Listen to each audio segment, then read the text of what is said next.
আর এই মুহূর্তে যে খবরের দিকে নজর রাখবো, আজ ইডেন গার্ডেন্সে কলকাতা নাইট রাইডার্সের মুখোমুখি হয়েছিল পাঞ্জাব কিংস, কিন্তু রেকর্ড রান করেও হারলো কেকেআর। টস জিতে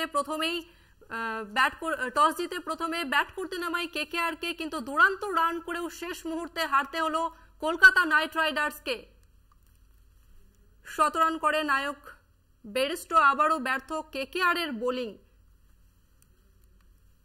সরাসরি রয়েছে ইডেন থেকে আমাদের কলকাতা টিভির assistant sports editor Joyjyoti Ghosh. Joyjyoti, তোমার কাছে কেকেআর এর হারের ব্যাখ্যাটা জানতে চাইবো।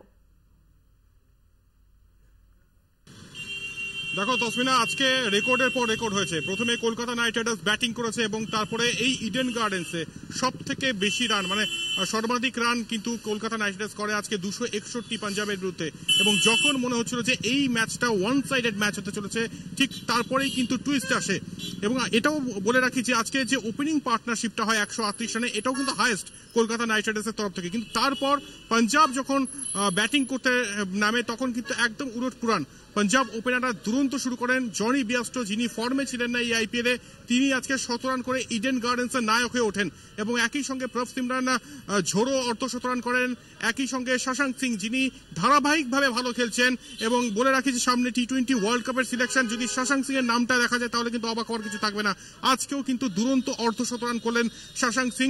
এবং বলতে হবে একটা কথাই, যে কলকাতা নাইট রাইডার্সের বোলিং কিন্তু ঠিকঠাক হচ্ছে না। শুধু আজকের ম্যাচ বলে নয়, যদি বিগত 3টি ম্যাচ দেখো, এর আগের ম্যাচটি 222 রান করে মাত্র 1 রানে জিতেছে এবং ডেথ ওভারে সময়ে রান দিয়েছে কেকেআর বোলাররা। একই সঙ্গে তার ঠিক আগের ম্যাচটা 223 রান করে কিন্তু রাজস্থানের বিরুদ্ধে হারতে হয়েছে। এবং আজকেও একই অবস্থা, 261 রান, কিন্তু তা সত্ত্বেও হারতে হলো, মানে রেকর্ড রান করেও হারতে হচ্ছে। তাই কেকেআর বোলিং বিভাগকে কিন্তু ভাবতে হবে নতুন করে।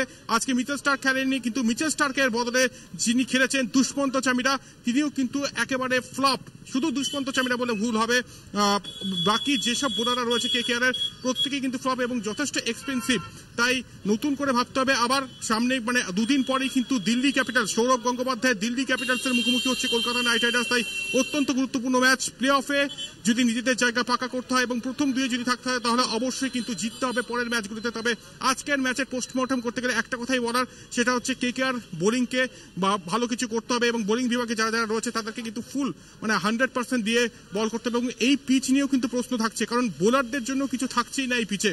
তাই নতুন করে কি টিম গেম হবে বা কি গেম প্ল্যান করবে কেকেআর থিঙ্ক ট্যাঙ্ক, সেটা অবশ্যই দেখার। তবে ব্যাটিং যতটা ভালো হচ্ছে, বোলিং কিন্তু ততটাই খারাপ হচ্ছে, এবং যার ফলে কিন্তু পাঞ্জাবের বিরুদ্ধে বীর জারার এই লড়াইতে অবশ্যই বীরকে হারিয়ে জারার জয়। তসমিনা, একদমই জয়জ্যোতি, অর্থাৎ কেকেআর এর বোলিংকে আরো স্ট্রং হতে হবে। ধন্যবাদ তোমাকে।